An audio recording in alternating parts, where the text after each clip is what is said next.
ನಿಮ್ಮ ಹಳೆಯ ಒಡವೆನ ಅಧಿಕ ಬೆಲೆಗೆ ಮಾರಬೇಕೆ?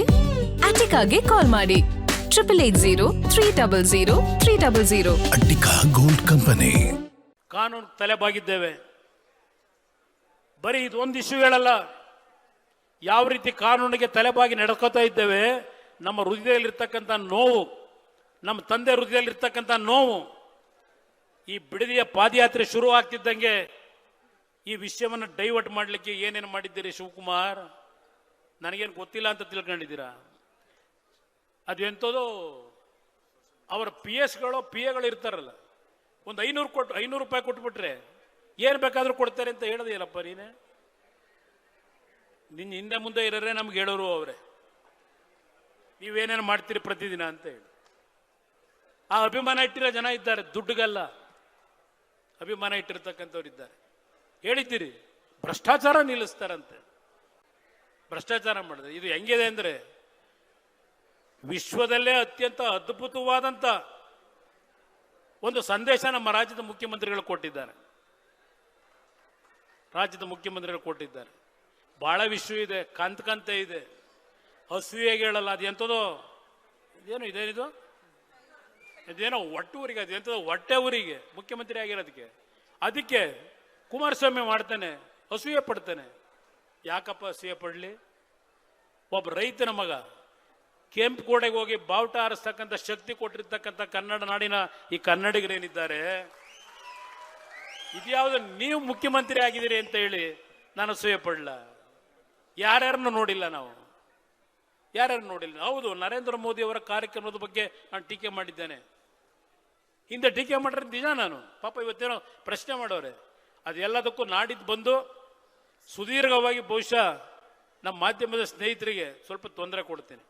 ಬಹುಶಃ 3-4 ಗಂಟೆ ಪ್ರತಿಯೊಂದಕ್ಕೂ ಉತ್ತರ ಕೊಡ್ತೀನಿ. ಅವ್ರೇನು ಕಾಂಗ್ರೆಸ್ ನಾಯಕರು ಇವತ್ತು ಪ್ರಶ್ನೆ ಮಾಡಿದ್ದಾರೆ, ನಾನು ಅದೇ ರೀತಿ ಟ್ವೀಟ್ನಲ್ಲಿ ಹೇಳಲ್ಲ.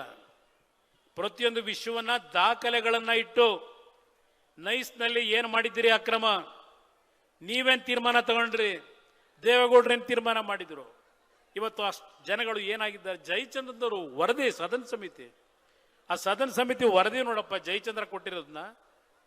ಜಯಚಂದ್ರ ಅವ್ರು ಯಾಕೆ ಮೌನವಾದ್ರೂ ಗೊತ್ತಿಲ್ಲ. ಅವ್ರನ್ನ ಏನು ಮೌನಿಗೆ ಶರಣಾಗ್ಲಿಕ್ಕೆ ಏನು ಮಾಡಿದ್ದಾರೋ ಗೊತ್ತಿಲ್ಲ ನನಗೆ. ಜಯಚಂದ್ರ ಅವರೇ, ಶಿರಾ ಜನತೆ ನನಗೆ ದೇವರು ನನ್ನನ್ನು ಆಯ್ಕೆ ಮಾಡಿದ್ದಾರೆ ಅಂತ ಏನು ಹೇಳಿದ್ದೀರಿ, ಆ ದೇವರನ್ನ ನಿಮ್ಮ ಹೃದಯದಲ್ಲಿ ಒಂದು ಬಾರಿ ನೆನೆಸ್ಕೊಂಡು ಈ ನೈಸ್ ಪ್ರಾಜೆಕ್ಟ್ನಲ್ಲಿ ಶಿವಕುಮಾರ್ ಅವರ ಪಾತ್ರ ಏನು ಬರೆದಿದ್ದೀರಿ, ಆ BMI-CPI ಇಂದ ತೆಗೆದುಕೊಂಡಂತ ನಿರ್ಧಾರದಲ್ಲಿ ಈಗಿನ ಮುಖ್ಯಮಂತ್ರಿಯರ ಹಲವಾರು ತಪ್ಪುಗಳೇನಿದೆ ಶಿಕ್ಷೆ ಆಗಬೇಕು ಅಂತ ಬರೆದಿರೋರು ನೀವೇ, ಜನತಾದಳ ಬರೆದಿಲ್ಲ. ಬರೆದಿರ್ತಕ್ಕಂಥದ್ದು ಜಯಚಂದ್ರ ಅವ್ರ ರಿಪೋರ್ಟ್ ಅಲ್ಲಿ ಎಲ್ಲ ಇದೆ. ಅಲ್ಲಿ ಟೋಲ್ನ ಕಲೆಕ್ಷನ್ ಮಾಡಬಾರ್ದು ಅಂತೇಳಿ 2016ರಲ್ಲಿ ಇದೇ ಸದನ ಸಮಿತಿ ಕೊಟ್ಟಿರೋ ರಿಪೋರ್ಟು. ನಾನಪ್ಪ ಹೇಳಿರೋದು ಟೋಲ್ ಕಲೆಕ್ಟ್ ಮಾಡಿ ಅಂತ? ನಾನು ಹೇಳಿದ್ದೀನ? ಯಾತಕ್ಕೆ ಮೌನವಾಗಿದ್ದೀರಿ ಸರ್ಕಾರ? ನಾನು ಇದೇ ಸದನದಲ್ಲಿ, ಹೌದು 2006 ಮುಖ್ಯಮಂತ್ರಿ ಆದಾಗ ಈ ವ್ಯಕ್ತಿ ಸಿಂಗಾಪುರ್ಗೆ ಬರ್ತಾನೆ ನನ್ನ ಭೇಟಿ ಮಾಡೋದಕ್ಕೆ. 1 ಸೆಕೆಂಡಲ್ಲಿ ನಿಲ್ಲಿಸ್ತಿಲ್ಲ, ಆಚೆ ಕಳಿಸ್ತೆ.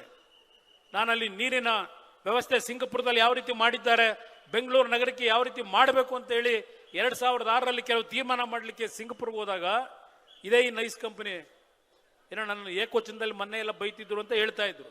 ಬೈಯಪ್ಪ, ಇನ್ನೂ ಚೆನ್ನಾಗಿ ಬೈ, ನನಗೇನು ನೋವಿಲ್ಲ. ಮತ್ತು ಬಂದಾಗ ಏನು ಹೇಳಿದೆ, ನಡೆಯಲ್ಲಿ ಕೆಂಗಾಲ ಹನುಮಂತರು ಕಟ್ಟಿಸಿರ್ತಕ್ಕಂಥ ಒಬ್ಬ ಮುಖ್ಯಮಂತ್ರಿ ಮಾಡಬೇಕಾದಂಥ ಕೆಲಸಕ್ಕೆ ಆ ಸ್ಥಳ ಏನಿದೆ, ಪಾಪ ವೆಸ್ಟ್ ಸ್ಟ್ಯಾಂಡು ಮನೆ ಖಾಲಿ ಮಾಡಲಿಲ್ಲ. ಇವ್ರ ಯೋಗ್ಯತೆಗೆ ಮನೆ ಕೊಡಲಿಲ್ಲ ನನಗೆ, ಕಾಂಗ್ರೆಸ್ ಜೊತೆ ಸರ್ಕಾರ ಮಾಡಿ. ಏನು ವೆಸ್ಟ್ ಸ್ಟ್ಯಾಂಡಲ್ಲಿ ನಾನು ಆಟ ಆಡಕ್ಕೆ ಹೋಗಿದ್ನ? ಯಾವುದೋ ಒಂದು 10 ನಿಮಿಷ. ಈಗ ನೀವು ವೆಸ್ಟ್ ಸ್ಟ್ಯಾಂಡ್ಗೆ ಯಾರು ಹೋಗೋದೇ ಇಲ್ವಾ? ನಾನು ಕೃಷ್ಣ ಇದನ್ನು ಹೊಡಿಲಿಲ್ಲ, ಕುಮಾರ್ ಕೃಪನ ಹೋಗಿ ನೋಡಿ. ಆ ಕೆಂಗಾಲ ಹನುಮಂತರು ಕಟ್ಸಂತ ಭವನ ಇವತ್ತು ಏನಾಗ್ತಿದೆ, ಏನು ಗೋಡೆ ಎತ್ಸವ್ರೆ ಕಾಣಬಾರ್ದಲ್ಲಿ, ಒಳಗಡೆ ವ್ಯವಹಾರ ನಡೀತಾವಲ್ಲ. ನನ್ನ ಹತ್ರ ಬರೋರು ಹರ್ಕುಲ್ ಬಟ್ಟೆ, ಚಿಂದಿ ಬಟ್ಟೆ ಹಾಕಿರ್ತಕ್ಕಂಥ ಹಳ್ಳಿಯ ಬಡವರು ನನ್ನ ಹತ್ರ ಬರೋದು ಸಾದಾ ಬಾಗಿಲು ತೆಗೆದಿರ್ತದೆ. ನಿಮ್ಮ ಹತ್ರ ಬರೋರು ಯಾರು? ಸೂಟು ಬುಟ್ನರ್ ಬರ್ತಾರೆ. ಅದರಿಂದ ನಮ್ಮ ರೈತರ ಕಷ್ಟ ನಿಮ್ಗೆಲ್ಲಪ್ಪ ಗೊತ್ತಾಗುತ್ತೆ, ಎಲ್ಲಿ ಗೊತ್ತಾಗುತ್ತೆ? ಇವತ್ತಿನ ಈ ಒಂದು ಕಾರ್ಯಕ್ರಮ ನನ್ನ ನಾಡಿನ ಜನತೆ ಇವತ್ತು ಇಡೀ ರಾಜ್ಯದಲ್ಲಿ ಏನಿದ್ದೀರಿ, ಮೊನ್ನೆ ಬಾಗಲಕೋಟೆಗೆ ಹೋಗಿದ್ದೆ. ಇವತ್ತು ಬರದ ಬಗ್ಗೆ ಏನಪ್ಪ ತೀರ್ಮಾನ ತಗೊಂಡಿದ್ದೀರಿ ಹೇಳಕ್ಕೆ ಹಲವಾರು ವಿಷಯ ಇದೆ. ದಯವಿಟ್ಟು ಕ್ಷಮಿಸಿ, ಭಾಳ ನಿಮ್ಮಲ್ಲಿ ಕ್ಷಮೆ ಕೋರ್ತೇನೆ. ಯಾವೊಂದು ಈ ನೈಸ್ ಪ್ರಾಜೆಕ್ಟ್ನ 2006-7 ಸ್ಕ್ರಾಪ್ ಮಾಡಿ ಸರ್ಕಾರ ವಾಪಸ್ ಪಡಿಬೇಕು ಅಂತ ಹೇಳಿದೆ. ವಿಧಾನಸಭೆಯಲ್ಲಿ ಮಾತಾಡಿದ್ದೀನಿ. ಈ ಒಂದು ವ್ಯವಹಾರಕ್ಕೆ ಅವ್ರಿಗೇನು ಅನುಕೂಲ ಮಾಡಿದ್ದೀರಿ, ಇದನ್ನು ನಿಲ್ಲಿಸಿದರೆ ರೈತರ ಸಾಲ 15,000 ಕೋಟಿ ಇದ್ರು ರೈತರ ಸಾಲ ಸಂಪೂರ್ಣ ಮನ್ನಾ ಮಾಡಿಕೊಡ್ತೀನಿ. ಬೆಂಗಳೂರು ನಗರಕ್ಕೆ 15,000 ಕೋಟಿ ಹಣ ಕೊಟ್ಟು ಬೆಂಗಳೂರನ್ನ ಅಭಿವೃದ್ಧಿ ಮಾಡ್ತೀನಿ. ವಿಧಾನಸಭೆ ಕಲಾಪದಲ್ಲಿ ಹೇಳಿರ್ತಕ್ಕಂಥ ಯಾವನಾದರೂ ಇದ್ರೆ ಅದು ನೀವು ಬೆಳೆಸಿರ್ತಕ್ಕಂಥ ಈ ಕುಮಾರಸ್ವಾಮಿ ಹೊರತು ಇನ್ಯಾರು ಹೇಳಲಿಲ್ಲ. ಇದು ಹೇಳಿದ್ದೇನೆ, ತೆಗೆದು ನೋಡಪ್ಪ ಏನು ಹೇಳಿದ್ದೀನಿ. ಹೇಳಿದ್ರು ನೀವು ಮುಖ್ಯಮಂತ್ರಿ, ನೀವು ತೀರ್ಮಾನ ಮಾಡಿ. ನಾನೊಬ್ಬ ತೀರ್ಮಾನ ಮಾಡೋಕ್ಕಾಗುತ್ತಾ? ಇಲ್ಲೆಲ್ಲ ವೆಸ್ಟ್ ಎಂಡ್ ಹೋಟ್ಲಲ್ಲೇ ಯಾರ್ಯಾರು ಹೋಗಿ ಎಷ್ಟೆಷ್ಟು ಲಕ್ಷ ದುಡ್ಡು ತಗೊಂಬಂದ್ರು ಅವನ ಹತ್ರ, ಆ ನೈಸ್ ಮಾಲೀಕನ ಹತ್ರ. ಮಾಹಿತಿ ಇಲ್ಲ, ಪತ್ರಿಕೆಯಲ್ಲೇ ಬರೆದಿದ್ದೀರಿ. ಇಂಥದರಲ್ಲಿ ನಾನು ಒಬ್ಬ 38 ಜನ ಶಾಸಕರು ಇಟ್ಕೊಂಡು ಆ ನೈಸ್ ಕಂಪ್ನಿ ಮೇಲೆ ತೀರ್ಮಾನ ತಗೊಳ್ಳಿಕ್ಕೆ ಸಾಧ್ಯ ಆಗುತ್ತಾ? 136 ಜನ ಗೆದ್ದಿದ್ದೀರಲ್ಲಪ್ಪ. ಸ್ವತಂತ್ರ ಸರ್ಕಾರ, ರೈತನ ಉಳಿಸಾರಲ್ವೇ ನೀವು? ಕೊಡಿ ಆ ಭೂಮಿ ವಾಪಸ್ ತಗೊಂಡು ರೈತನಿಗೆ. 2 ಲಕ್ಷ 5 ಲಕ್ಷ ಅವತ್ತು ಕೊಟ್ಟಿದ್ರಲ್ಲಪ್ಪ ನೀವೇ, ವಾಪಸ್ ಕೊಡಿ. ನೀವು ರೈತರು ಪರವಾಗಿರಲ್ವಾ?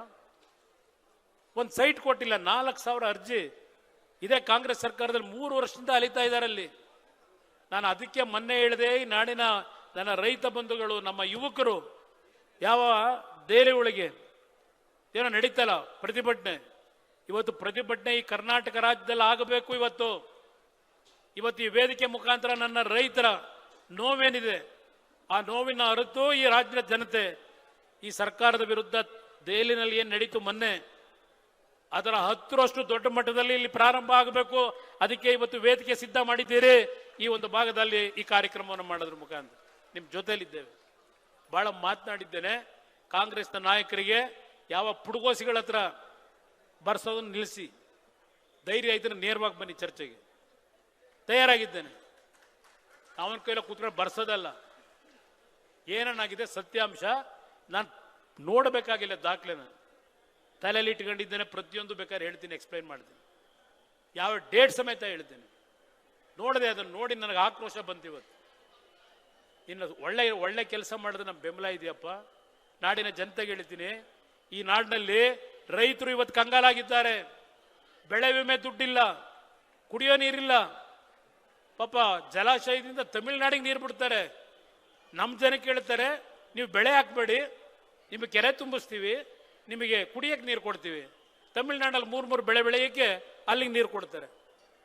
ಇದು ನಡೀತಾ ಏನಿದೆ, ಬರಗಾಲದಿಂದ ಇವತ್ತು ಈ ರಾಜ್ಯ ಪರಿತಪಿಸ್ತಾ ಇದೆ. ಗುಳೆ ಹೋಗ್ತಾ ಇದ್ದಾರೆ. ಹಲವಾರು ಭಾಗದಲ್ಲಿ ಮನೆ ಬೀಗ ಹಾಕೊಂಡು ಯುವಕರು ಮನೆ ಬಿಟ್ಟು ಪೂನಾಗೋ, ಬಾಂಬೆಗೋ, ಗೋವಾಗೋ, ಇಲ್ಲಿ ನಮ್ಮ ಚಿಕ್ಕಮಗಳೂರು ಭಾಗಕ್ಕೆ, ಅಲ್ಲಿಂದ ಉತ್ತರ ಕರ್ನಾಟಕದಿಂದ ಗುಳೆ ಬರ್ತಾ ಇದ್ದಾರೆ. ಏನಪ್ಪ ಮಾಡಿದಿರಿ? ಈ ವರ್ಷ 700ಕ್ಕೂ ಹೆಚ್ಚಿನ ರೈತ ಕುಟುಂಬದಲ್ಲಿ ಆತ್ಮಹತ್ಯೆ ಆಗಿದೆ. ಯಾವ ರೈತರಿಗೆ ನೀವು ಆ ಸಾಂತ್ವನ ಹೇಳಿದ್ದೀರಿ? ಯಾರಿಗೆ ಇವತ್ತು ಆತ್ಮಸ್ಥೈರ್ಯ ತುಂಬಿದ್ದೀರಿ? ನೀವು ನಮ್ಮನ್ನು ಪ್ರಶ್ನೆ ಮಾಡೋದಕ್ಕೆ ನೀವೇನು ಅರ್ಹತೆ ಇಟ್ಕೊಂಡಿದ್ದೀರಿ? ನನ್ನ ತಾಯಿಂದರು ನೋಡಿದ್ದೀನಿ, ನಿಮ್ಮ ಮಾತುಗಳನ್ನೆಲ್ಲ ಕೇಳಿದ್ದೀನಿ ನಾನು. ಆ ತಾಯಿ ಹೇಳ್ತಾರೆ, ನೋಡಪ್ಪ ನೀನು ನಂಬಿದೀವಿ, ನಮ್ಮನ್ನು ಉಳಿಸ್ಕೊಡು ಅಂತಾರೆ. ಆ ತಾಯಿ ನಿಮ್ಮ ಜೊತೆಯಲ್ಲಿ ಇದ್ದೇನೆ. ನೀವು ನನಗೆ ಜನ್ಮ ನೀಡದೇ ಇರಬಹುದು, ರಾಜಕೀಯವಾಗಿ ಜನ್ಮ ಕೊಟ್ಟಂತ ತಾಯಿಂದರು ನೀವು ಇಲ್ಲಿರ್ತಕ್ಕಂಥವ್ರು, ನನ್ನ ತಂದೆ ತಾಯಿ. ಇದರಲ್ಲಿ ಯಾವ ಕೇಸ್ ಹಾಕಿದ್ರು ಹೆದರ್ಬೇಕಾಗಿಲ್ಲ. ನಿಮ್ಮ ಆಶೀರ್ವಾದದಿಂದ ಜನತಾದಳ ಮತ್ತು ಬಿಜೆಪಿಯ ಸಮ್ಮಿಶ್ರ ಸರ್ಕಾರ ಈ ರಾಜ್ಯದಲ್ಲಿ 28 ಈ ನಾಡಿನ ಜನತೆ ಈಗಾಗಲೇ ತೀರ್ಮಾನ ಮಾಡಿದ್ದಾರೆ. ಯಾವುದೇ ಕೇಸ್ಗಳಿದ್ರು ಹೆದರಬೇಡಿ, ಇನ್ನೂ 10 ಕೇಸ್ ಹಾಕ್ಲಿ, ಧೈರ್ಯವಾಗಿ ಹೋರಾಟ ಮಾಡಿ, ನಿಮ್ಮ ಜೊತೆಲಿದ್ದೇವೆ. ಆ ಕೇಸ್ನೆಲ್ಲ ಯಾವ ರೀತಿ ತೆಗಿಬೇಕು, ಕಳಕಾಕರದೆಲ್ಲ ತೆಗಿತಾರೆ. ನಿಮಗೆ ತೆಗೆಯೋದು ಕಷ್ಟದ ವಿಷಯ, ಏನು ಹೆದರಬೇಕಾಗಿಲ್ಲ. ಯಾರು ನಿಮ್ಮ ಜೊತೆಲಿದ್ದೇವೆ. ನಿಮ್ಮ ಹೋರಾಟಕ್ಕೆ ಸಂಪೂರ್ಣವಾಗಿ ನಮ್ಮ ಭೂಮಿ ನಮ್ಮ ಹಕ್ಕು, ಈ ಹೋರಾಟ ಏನಿದೆ ನಿಮ್ಮ ಜೊತೆಯಲ್ಲಿದ್ದೇವೆ. ನಿಮ್ಮೆಲ್ಲರಿಗೂ ಭಗವಂತ ಒಳ್ಳೇದು ಮಾಡಲಿ.